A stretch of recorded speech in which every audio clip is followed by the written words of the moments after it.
অবৈধ মাদকের চোরাচালান বাণিজ্য।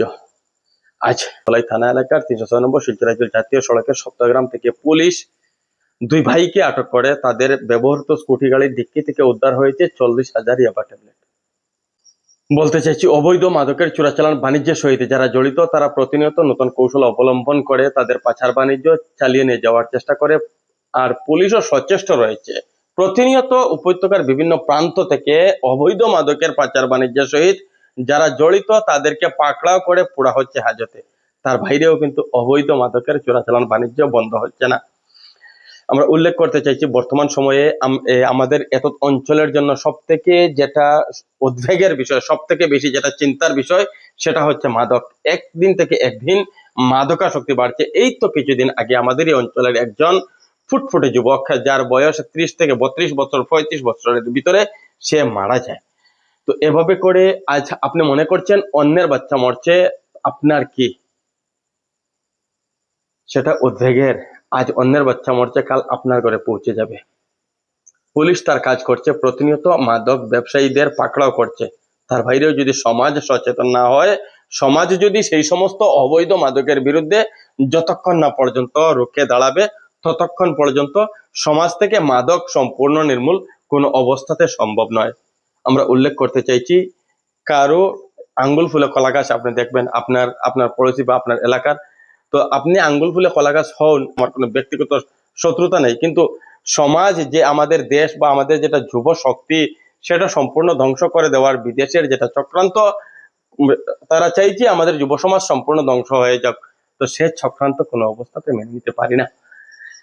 তো সমাজ থেকে মাদক সম্পূর্ণ নির্মূল করতে আমাদের আহ্বান থাকবে, এখনো পর্যন্ত যারা এই সমাজের গণ্যমান্য ব্যক্তি, যারা সমাজে প্রতিষ্ঠিত, যাদের কথায় সমাজের মানুষ শুনে, তারা যতক্ষণ পর্যন্ত এগিয়ে না আসবেন, পুলিশের একার পক্ষে সেই সমস্ত মাদক সমাজ থেকে সম্পূর্ণ নির্মূল করা সম্ভব নয়। আজ অন্যজনের ছেলে মরছে, কাল আপনার ঘরে পৌঁছাবে, পরশু কিন্তু এই যেটা সমাজ রয়েছে আমাদের, সমস্ত সমাজকে সম্পূর্ণ খোকলা করে দেবে। আপনি দেখবেন ঠিক এ সময় পর্যন্ত অনেকের মৃত্যু, মানে মরার বয়স হয়নি, সে কিন্তু সমাজে নেই, চলে গিয়েছে। আপনার পরিস্থিতি যদি খেয়াল করেন তাহলে দেখতে পারবেন ঠিক এ সময় পর্যন্ত মাদকাসক্তি বেড়ে গিয়েছে। অল্প কিছুক্ষণ আগে একটি খবর পাই যে বাঘা বাজারে একজন বয়স্ক ভদ্রলোক, যিনি আমাদের শেওড়ারতল গ্রাম পঞ্চায়েতেরই আঞ্চলিক পঞ্চায়েতের সদস্য, ওনার বাবা বাজার করতে আসেন, সেখানে ওনার কাছে 7,000 বা সামান্য বেশি টাকা ছিল, সেই টাকাগুলো ছিনতাই হয়ে গেছে। আমরা সে কথাটি এজন্য উল্লেখ করছি যে চুরি ছিনতাই বর্তমান সময়ে কি হারে বাড়ছে, আর সেটা কিন্তু এই মাদকাসক্তির কারণে। মাদকের টাকার জোগাড় করতে একসময় বাবার পকেট চুরি করবে, যখন ঘর থেকে চুরি করা শেষ, তার বাইরে সে আপনার ঘরে চুরি করবে। তো এভাবে চুরি ছিনতাই একটা সময় আমাদের অঞ্চল থেকে সম্পূর্ণ নাই হয়ে গিয়েছিল। বর্তমান সময়ে কিন্তু আমরা দেখছি প্রতিনিয়ত চুরির ঘটনা ঘটছে, আর সেই সমস্ত চুরির ঘটনার সাথে কিন্তু সব থেকে বেশি আমরা যাদেরকে পাই তারা কিন্তু সেই সমস্ত মাদকাসক্ত। তো সমাজ থেকে মাদক নির্মূল করতে আপনার, আমাদের সকলের, জাতি, ধর্ম, বর্ণ, ভাষা নির্বিশেষে আমরা সেই সমস্ত মাদকের বিরুদ্ধে রুখে দাঁড়াতে হবে।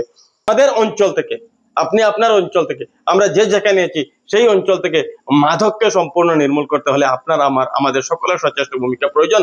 এই সমস্ত যে সমস্ত সমাজ হিতকর, দেশ হিতকর কাজ রয়েছে, সেই সমস্ত কাজে প্রশাসনকেও সঙ্গে পাওয়া যাবে, সেটা আমরা 100% নিশ্চিত করে বলতে পারি। তাই আমরা বলতে চাইছি, মাদককে আজই না বলুন। আপনার এলাকাতে যে সমস্ত মাদক সেবনকারী, তাদেরকে কিভাবে সমাজের মূল স্রোতে ফিরিয়ে আনা যায় সেই চেষ্টা করা, এবং যারা মাদকের অবৈধ ব্যবসার সহিত জড়িত রয়েছেন, সে যেই হন না কেন, হতে পারেন আপনার ছেলে, হতে পারেন আপনি তার বাবা, হতে পারেন আপনার পড়োশি, হতে পারে সে সেই এলাকার একজন প্রতিষ্ঠিত বা একজন গণ্যমান্য, তো তাকে কিন্তু সমাজ যাতে চিনে তার সেই সমস্ত অবৈধ কার্যকলাপ, তার বিরুদ্ধে রুখে দাঁড়িয়ে তাকে পুলিশে ধরিয়ে দেওয়া, সেটাই হবে সব থেকে বড় সমাজের বা দেশের হিতে কাজ করা।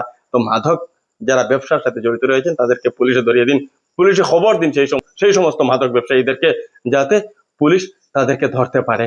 ধন্যবাদ।